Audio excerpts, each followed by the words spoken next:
Kumusta, klase? Ito ang Pokemon cards, telepono, at Dragon Ball Z pitaka ni Jason. Mga gamit niya ito. Maraming Pokemon cards ni Jason at mahal ang mga cards ito. Maraming cards si Jason sa binder. Halimbawa,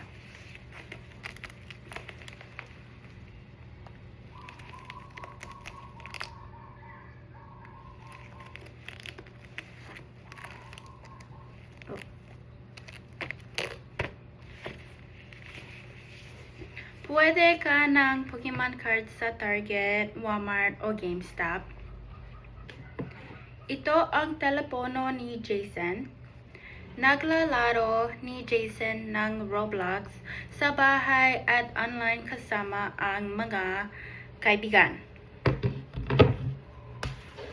Ito ang Dragon Ball Z pitaka ni Jason.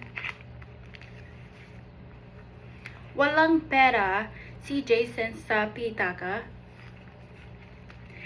Iyan ang Pokemon cards, telepono at Dragon Ball Z pitaka ni Jason. O sige, bye-bye!